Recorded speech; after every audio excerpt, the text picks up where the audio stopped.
Hello မင်္ဂလာပါအခုကျွန်တော်ဒီ Tarot နဲ့ပတ်သက်ပြီးတော့လေကျွန်တော်တို့ကဒီ beginner ပေါ့နော်စပြီးတော့လေ့ကျင့်မဲ့သူတွေအတွက်ဘာတွေလူလဲပြောပြမယ်ပေါ့နော်အဲ့တော့အရင်ဆုံးကျွန်တော်တို့လူတာကရှင်းရှင်းလေးပဲကျွန်တော်တို့ကဒီ Tarot ထုတ်လူတယ်နော် Tarot deck ပေါ့နော် Tarot deck တစ်ခုလူတယ်အဲ့တော့ဒီ Tarot deck တွေကအများကြီးရှိတယ်အများကြီးရှိတဲ့အထက်မှာတချို့ကကြတော့ဒီ beginner friendly ပေါ့ကျွန်တော်တို့ဒီခုမှစလုပ်မဲ့သူတွေဆိုလို့ရှိရင်တော့ကျွန်တော်ကဒီလိုကတ်နော်ဒါကိုကျွန်တော် rider weight လို့ခေါ်တယ် weight tarot လို့လည်းခေါ်တယ်အဲ့ကောင်လေးကပိုပြီးကံမှာဒီပုံနေနဲ့ပတ်သက်ပြီး tarot ထဲမှာပုံနေပါတယ်သူကနမိတ်ပုံဆောင်တဲ့အားတွေရှိတယ်နော်ပုံနေနဲ့ပတ်သက်ပြီးကံမှာသူကအတုံးအများဆုံးပဲ beginner တွေကင်ဖို့အသင့်တော်ဆုံးပဲနော်အဲ့တော့ tarot ကတက tarot ထုတ်လို့တယ်နောက်ပိုင်းကိုကကျွမ်းကျင်လာတဲ့အခါမှာဒီ tarot ကတ်တွေကိုမျိုးစုံကင်ကြတယ်မျိုးစုံကင်ကြတယ်ဆိုတော့ဒီမှာဆိုလို့ရှိရင်ကျွန်တော်တို့ကဒီကျွန်တော်တို့နာမည်ကြီးရဆိုလို့ရှိရင်တော့နော်တော့ဒီလိုမျိုးလေးလည်းရှိတယ်နော်နောက်တစ်ခုကအများကြီးပဲအခုနောက်ပိုင်း modern deck တွေလည်းရှိတယ်နော်ဒါကကျွန်တော်တို့ကတကယ်လို့ကိုကကျွမ်းကျင်သွားရင်တော့တမျိုးပေါ့အမကြောင်ပုံလေးတွေတို့သိရမလားခွေးပုံလေးတွေဆိုတာလည်းရှိတာပဲเนาะခုကစ်စားနေတဲ့ကျွန်တော်တို့ဗာလဲဇလန်တွေကဟာတွေပေါ့နော်ကာတွန်းဇလန်တွေကဟာတွေတခြားဟာတွေလည်းအများကြီးရှိတယ်အဲ့တော့ကျွန်တော်တို့ကထားလိုက်တော့အဲ့ဒါကိုအရင်ဆုံးကျွန်တော်တို့ကတာတော့ထုတ်လို့တယ်ဒီတာတော့ကကိုပိုင်မွေးထားပြီးသားဖြစ်ရမယ်မွေးတယ်လို့ပဲပြောအောင်ကိုပိုင်ဖြစ်အောင်လို့ဆိုရင်တာတော့ကတ်နဲ့ကိုနဲ့တာတော့ကတ်နဲ့ကိုနဲ့ရင်းနှီးအောင်ကျွမ်းဝင်အောင်လို့เนาะ9ရက်လောက်အမြဲတမ်းကောင်းအောင်မထားအိတ်လိုက်ကိုအမြဲတမ်းရှက်ဖက်လုပ်နေလိုက်အမြဲတမ်းကလပန်ထိုးနေလိုက်ပေါ့နော်အမြဲတမ်းရှက်ဖက်လုပ်နေလိုက်တပုံချင်းကြည့်ပြီးကမှကျွန်တော်တို့ကဒီကတ်တွေရဲ့အတိတ်ပဲလေးကိုဖော်လိုက်ဒီလိုမျိုးပေါ့နော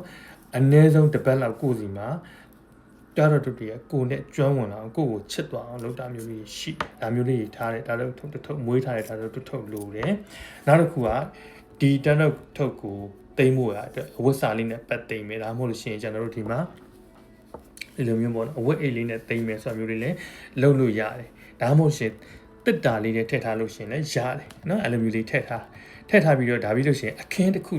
နော်အခင်းပေါ့နော်ကျွန်တော်တို့ဒါတို့တွေကိုခင်းတဲ့အခင်းရိုး plus ရိုးကျွန်တော်တို့ဝတ်စာဆိုလည်းရတယ်ဝတ်စာနဲ့ခင်းလည်းရတယ်နော်ခင်းပြီးကမှကျွန်တော်တို့ဇပွဲနေရာတစ်ခုလုပ်မယ်နော်ဇပွဲနေရာတစ်ခုလုပ်မယ်ဒီဇပွဲမှာအဝတ်လေးခင်းမယ်ဒါတို့လေးတင်မယ်နော်နောက်ကျွန်တော်တို့လက်ကိုနော်အရက်ပြန်နဲ့ဖြစ်ဖြစ်ရေမွေးနဲ့ဖြစ်ဖြစ်ပွင့်မယ်နော်အရက်ပြန်အဓိကတော့အရက်ပြန်ပဲလို့ဆိုကျွန်တော်တို့နောက်ပိုင်းကျတော့ရေမွေးစွတ်တာခေတ်စားရတယ်ရေမွေးတွေဆိုနေကြတကယ်ညာအရက်ပြန်ဆိုရတယ်နော်ဒါကအကျဉ်းပေါ့အင်မတန်ကျဉ်းတဲ့အကျဉ်းပေါ့ချဲ့မယ်ဆိုလို့ရှိရင်အများကြီးရှိကျွန်တော်ဆိုလို့ရှိရင်ဒီ material နဲ့ပတ်သက်တဲ့ဒီပေါ့နော်ဒီ four elements ပေါ့နော်ဒီဒုတ်ရယ်ခွက်ရယ်ဓာတ်ရယ်ပေါ့နော်ဓာတ်ရယ်ဒီကျယ်လေးရယ်ဒါမျိုးလေးတွေလည်းကျွန်တော်ထားတယ်နောက်တစ်ခုကျွန်တော်တို့ကဒီ chakra ကိုဖွင့်တဲ့ကျွန်တော်တို့ crystal လေးတွေပေါ့နော်ဒီ crystal လေးတွေလည်းကျွန်တော်အနေနဲ့ထားတယ်ဒါ crystal လေးထားဒါမထားလည်းရပြဿနာမရှိဘူးကျွန်တော်တို့ကကိုယ့်ရဲ့ပေါ့နော်ဒီစိတ်ကိုပို့ပြီးကမှ energy ကိုပို့ပြီးတက်လာအောင်လို့ဒါ universe နဲ့ပို့ပြီးကမှ connection မိအောင်လုပ်ကြတာတွေပဲဒီမှာဆိုလို့ရှိရင်ကျွန်တော်ဒီ crystal လေးတွေထားလေးတွေရှိတယ်နောက်တစ်ခုကကျွန်တော်တို့ဒီtalisman ပေါ့နော်ကျွန်တော်ဒီမှာဆိုလို့ရှိရင်ဒါဆိုလို့ရှိရင် mother art